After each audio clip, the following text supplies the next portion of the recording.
this, the final lineup for the Men's European Championship, the men's pairs, with the defending champions Holland in lane number 2. Two from the top of your picture.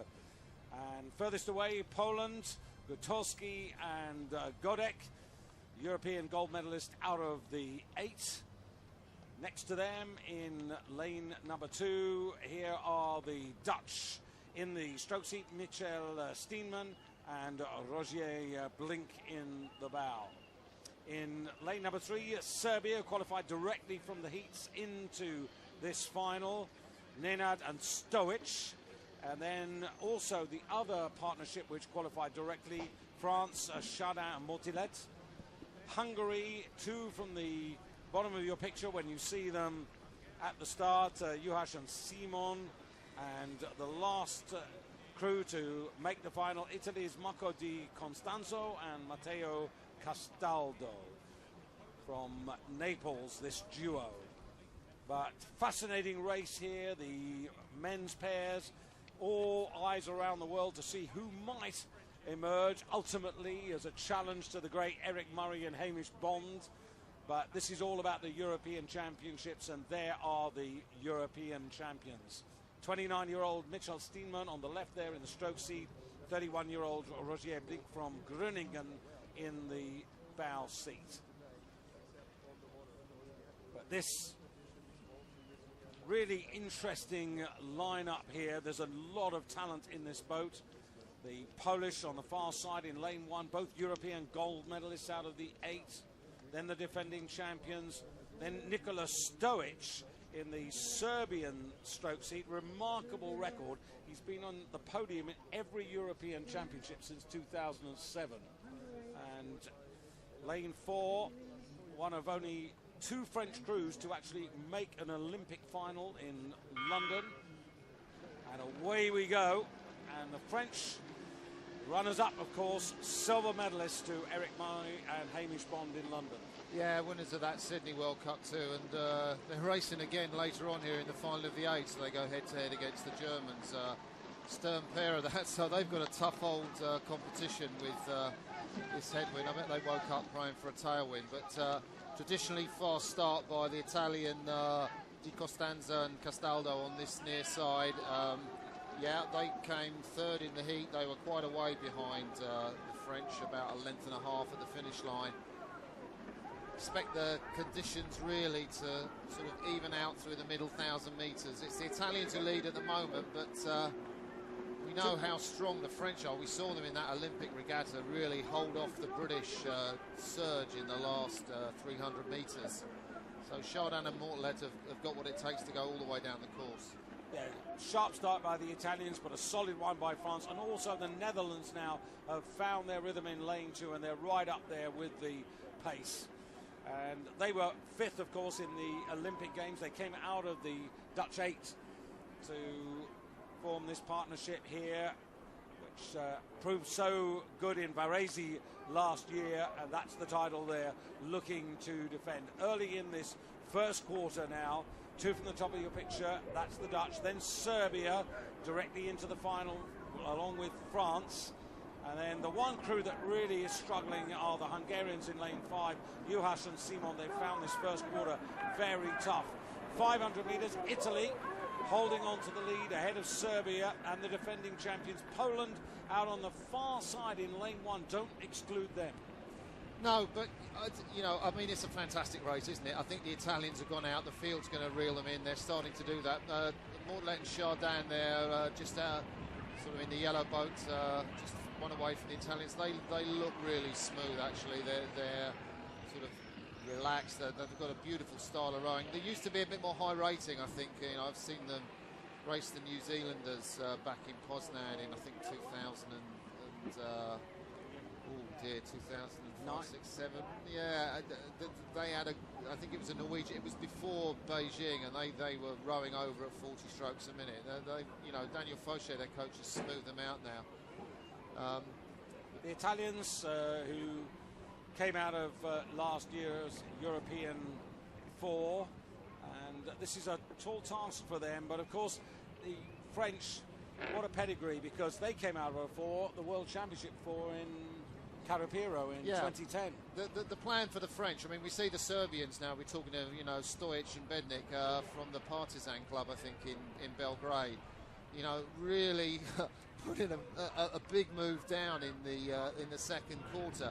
You've got to be brave to do that, because it's going to cost you in this headwind in the last part of the race. And they've got absolute quality in the field. But, I mean, you know, all credit to them. The Italians have faded now, but that's a handy lead to have on the French. I wonder if the French will make a calculation. I mean, you know, if they're not in contact with 500 metres to go, will they really lay it on because they've got a race in the 8? I think if the French are going to win this third quarter now will be where they have to do some damage, because the Serbians have got nearly a length and a half, length 3/4 on them. The Dutch have got a handy lead, and to my money, I think the rest of the field have won this more than the French, and the French have probably got a mind on the 8. That's what they're going to do for, you know, this year as their big boat. And well, there you can see Serbia, Poland on the far side, just about in the silver medal position there, and you can see rating at the same rate as the Serbians, and then the Dutch, the meat in the sandwich between those two crews, and the French really off the pace.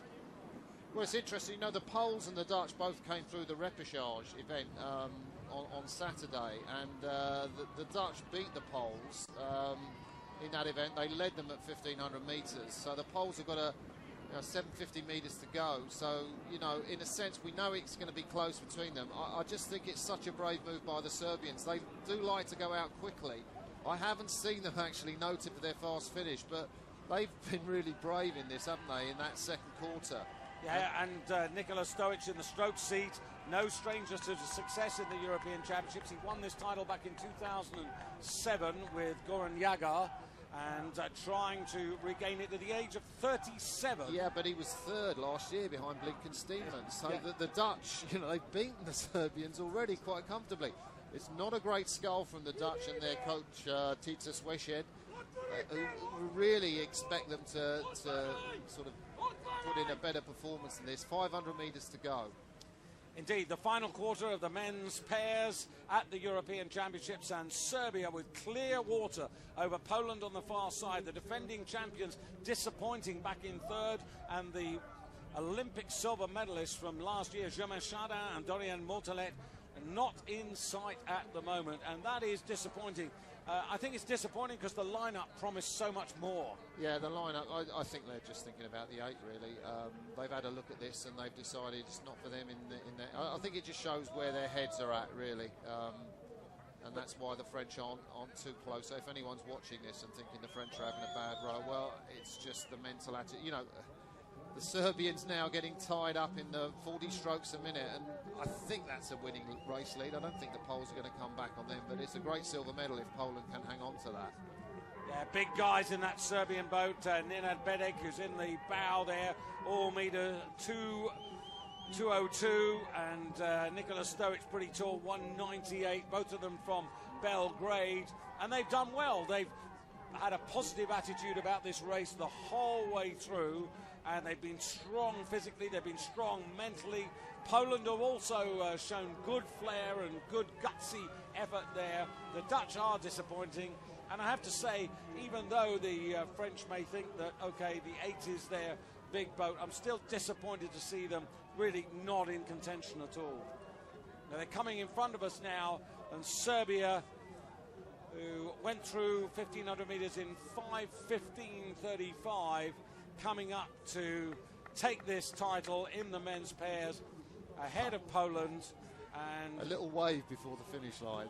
The defending champions only third on this occasion, and now you can see Italy, who led early on ahead of Hungary, and France, well, just paddling softly across the line. They loved that medal, didn't they? I mean, 12th in the Olympic Games, last in the small final. I think one of the crews had a problem with a rib, been out of the boat for a week or so's training, but if they want to be, you know, a medal pair in the World Championships, they will need to be closer in conditions like this. Yeah, they were 8th at the last Worlds in 2011, so I think, yeah, some improvement needed.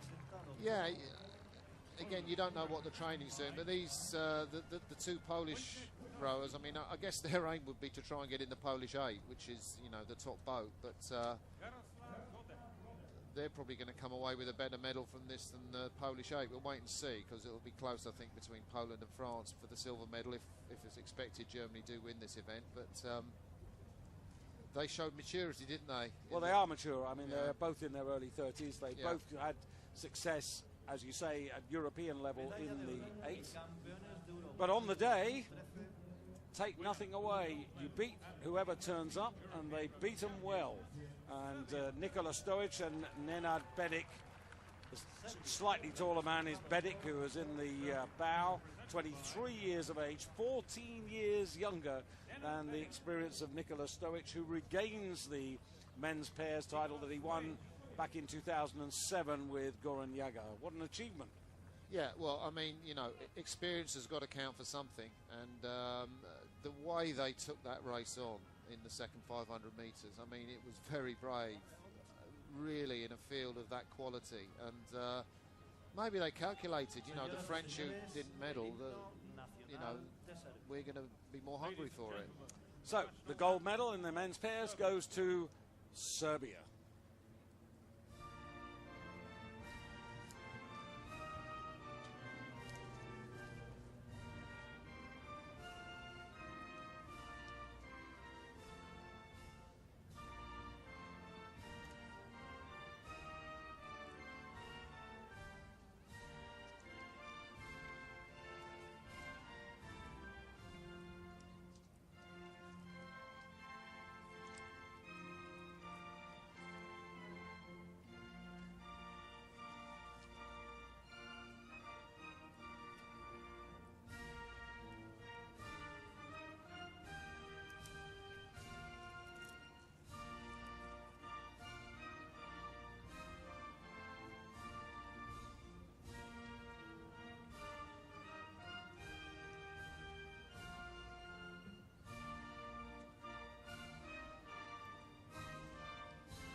And already on this day, crews from Serbia, France, Romania, Denmark,